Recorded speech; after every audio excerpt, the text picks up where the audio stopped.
Friends, आज हम बात कर रहे हैं टाटा मोटर्स की और साथ में हम बात करेंगे टाटा पावर की। टाटा के जो दिग्गज शेयर है दोनों, ये आने वाले समय में आपको शानदार रिटर्न दे सकते हैं और इनके पीछे बहुत सारी वजह है। टाटा मोटर्स लगातार अपने कारोबार को बढ़ाने की पूरी कोशिश कर रही है और उसके लिए वो लगातार नए नए बिजनेस टाइप भी कर रही है।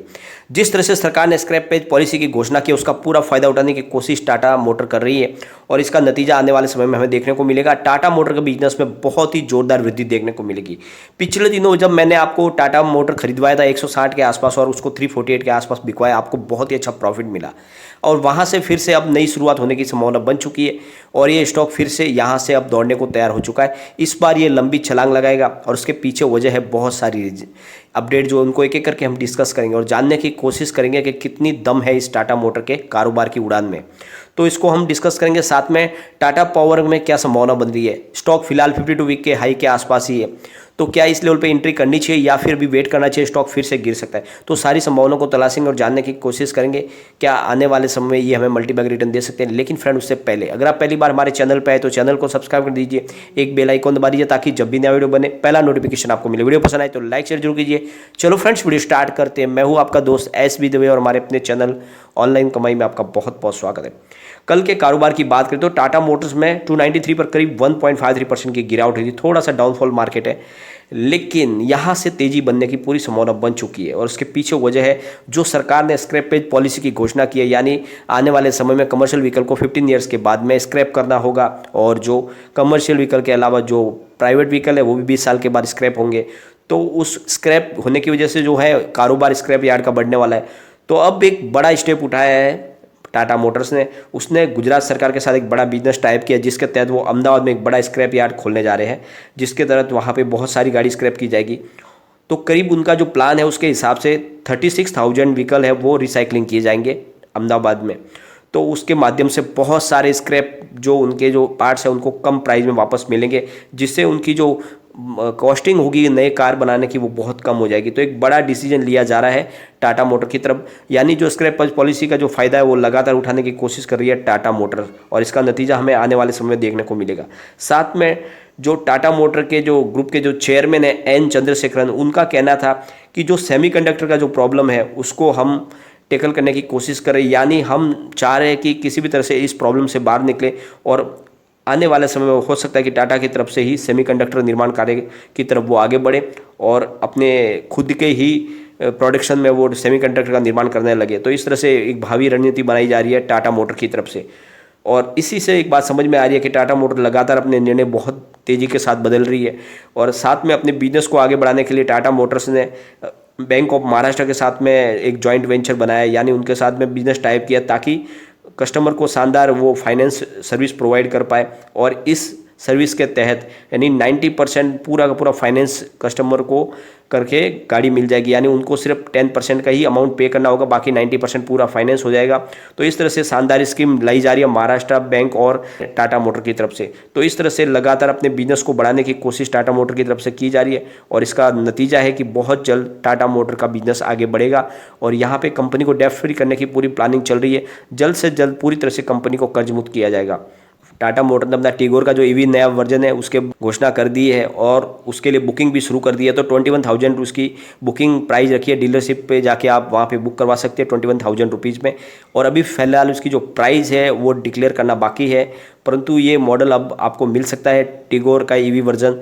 तो इस तरह से टाटा मोटर अब धीरे धीरे ईवी व्हीकल के अंदर अपना पैठ बनाने जा रही है। उनका पहले से नेक्सॉन ईवी तो बहुत शानदार है, इंडिया में सबसे ऊपर सेल करने वाली कार बन चुकी है और अब वो नए और बहुत सारे मॉडल जो है उनके वो भी ईवी वर्जन में ला रहे। तो इस तरह से लगातार अपने कारोबार को बढ़ाने की कोशिश की जा रही है और इसी का नतीजा है कि बहुत जल्द टाटा मोटर अपने कारोबार में आगे बढ़ जाएगी और इसीलिए मैं आपको कहता हूँ कि इसमें खरीदारी करें। मैंने आपसे पहले भी 160 के आसपास खरीदारी करवा के आपको करीब उसमें हमने लॉन्ग टर्म, शॉर्ट टर्म और मिड टर्म के सारे टारगेट अचीव कर लिए, यानी 348 हमारा लॉन्ग टर्म टारगेट था, बहुत ही कम समय में उसको अचीव भी किया। ये अब लंबी छलांग लगाने को बिल्कुल तैयार हो चुका है क्योंकि ये काफ़ी समय से करेक्ट भी हो चुका है और टाटा मोटर लगातार अपने कारोबार को बढ़ाने के लिए नई नई ऑफर भी पेश कर रही है। मात्र 3,555 रुपीज़ की ईएमआई में कार ऑफर कर रही है और शानदार 35,000 का उसमें डिस्काउंट भी दे रही है। तो जो लगातार टाटा मोटर ने अपनी जो बेस्ट सेलिंग कार है हैचबैक कार टियागो, उस पर शानदार फाइनेंस सर्विस शुरू कर दी है, यानी ₹35,000 का बम्पर डिस्काउंट भी दे रही है और साथ में ₹3,555 मंथली EMI के ऊपर आपको ऑफर मिल रहा है, यानी इस लेवल पे आप खरीदारी कर सकते हैं। तो शानदार डिस्काउंट के ऊपर जो दिया जा रहा है उसकी वजह से कस्टमर अट्रैक्ट हो रहे हैं उनकी तरफ, और कंपनी इस कार पर करीब ₹20,000 का कैशबैक डिस्काउंट और ₹15,000 का एक्सचेंज बोनस भी दे रही है। तो लगातार अच्छी अच्छी ऑफर ला रही है और इसकी वजह से आने वाले समय ये कमाल कर सकता है। अगर इसकी परफॉर्मेंस की अगर बात करें फ्रेंड्स, तो पिछले दिनों से काफ़ी दिनों से तो स्टॉक करेक्ट मोड में, लेकिन 120 इसका 52 वीक का लो था और 360 इसका 52 वीक का हाई था। वहाँ से स्टॉक काफ़ी समय से करेक्शन के दौर में, परंतु इसका फ़ायदा उठा रहे FI और DI, उनकी खरीदारी बहुत ज़्यादा बढ़ रही है। अगर इसके शेयर होल्डिंग पैटर्न को हम डिस्कस करें तो प्रमोटर की होल्डिंग 42.39% थी दिसंबर में, उसको उन्होंने बढ़ाया मार्च में 46.41% किया है। जून क्वार्टर में एजिट रखा है, तो प्रमोटर अपनी होल्डिंग लगातार बढ़ा रहे, अपने गिरवी जो शेयर है उनको छुड़ा रहे, यानी 3.95% की होल्डिंग दिसंबर में थी, मार्च में वो मात्र 1.82% रह गई। तो बहुत जल्द कंपनी पूरे अपने गिरवी शेयर भी छुड़ा लेगी। FI की अगर बात करें तो निवेश उनका भी अच्छा बन रहा है। 15.61% की होल्डिंग दिसंबर में थी, उसको कुछ कम किया, मार्च में 13.78% किया, लेकिन जून में फिर से उनकी होल्डिंग बढ़ चुकी है, 14.28% हो गया। इसका मतलब FI ने निवेश अपना बढ़ाना शुरू कर दिया है। स्टॉक बहुत जल्द यहाँ से दौड़ने को तैयार है। DI की बात करें तो उनकी भी होल्डिंग बढ़ रही है। 12.55% की होल्डिंग दिसंबर में थी, उसको कुछ कम किया, मार्च में 11.92% किया और जून में कुछ और प्रॉफिट बुक किया, 11.48% किया, लेकिन अभी भी अच्छी होल्डिंग है। म्यूचुअल फंड बहुत शानदार तरीके से होल्डिंग बढ़ा रहे। 5.11% की होल्डिंग दिसंबर में थी, मार्च में उसको 5.30 कर लिया और जून क्वार्टर में उसको 5.78% कर लिया। तो म्यूचुअल फंड की होल्डिंग लगातार बढ़ रही है। अदर्स की होल्डिंग की अगर बात करें जनरल पब्लिक की, तो 29.45% की होल्डिंग दिसंबर में थी, मार्च में 27.89% कर लिया और जून में उसको 27.83% कर लिया।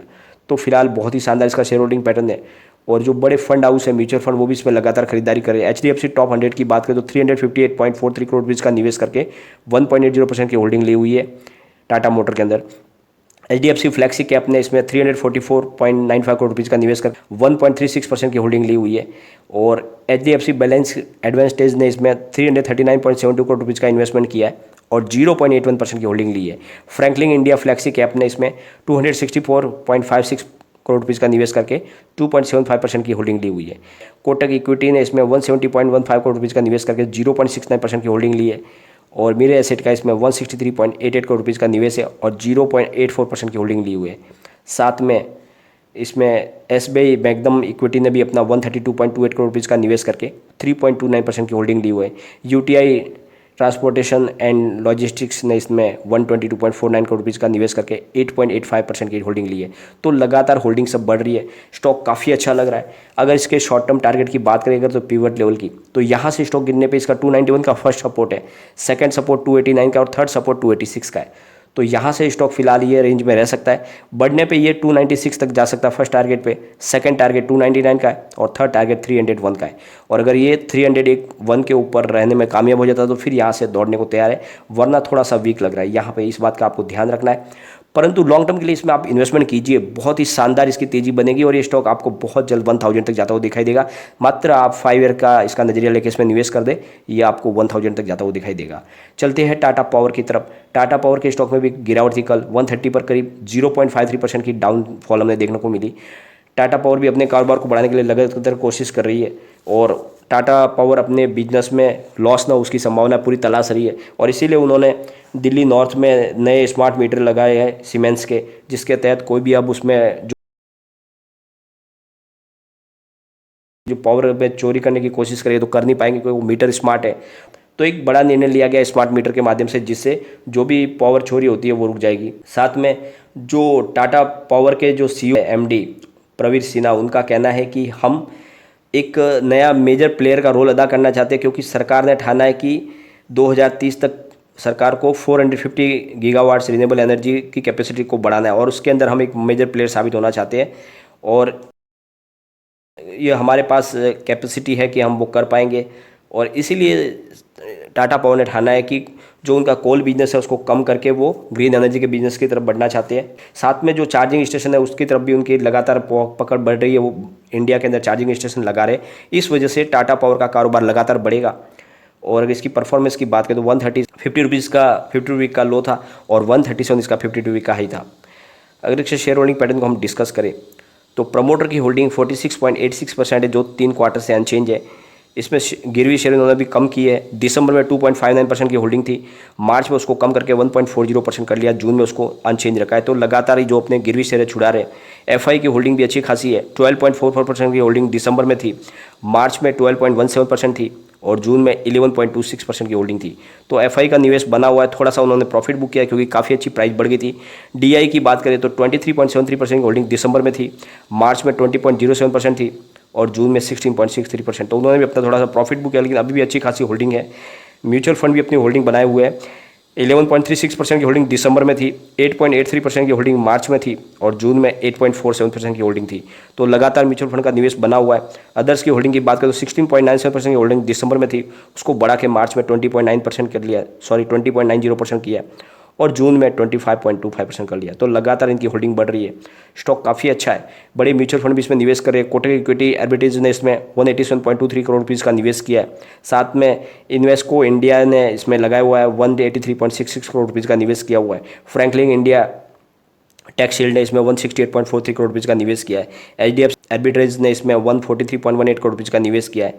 साथ में तो बहुत सारे बड़े, फ्रैंकलिन इंडिया इक्विटी ने इसमें 117 करोड़ रुपीज़ का निवेश किया है। आईसीआईसीआई प्रू ने इसमें 115 करोड़ रुपीज़ का निवेश किया। तो बड़े बड़े इसमें निवेश बन रहे हैं और इसीलिए ये स्टॉक काफ़ी अच्छा लग रहा है। बड़े फंड हाउस में निवेश कर रहे हैं और ये स्टॉक भी आप 1000 के नजरिए के साथ में 10 साल का नजरिया लेकर इसमें इन्वेस्टमेंट कर सकते हैं। आने वाले समय में ये आपको शानदार रिटर्न देगा। तो टाटा के दोनों स्टॉक अच्छे हैं, इसमें निवेश करना ही चाहिए और आने वाले समय आपको मल्टीबैग रिटर्न मिलेगा। लेकिन फ्रेंड, कोई भी इन्वेस्टमेंट करने से पहले अपने फाइनेंशियल एडवाइजर से बायोडाटा ले ले या अपना खुद का रिसर्च करें, क्योंकि मैंने वीडियो आपके एजुकेशन पर्पज के लिए ही बनाया है। वीडियो पसंद आए तो लाइक शेयर जरूर कीजिए और चैनल को सब्सक्राइब कर दीजिए। थैंक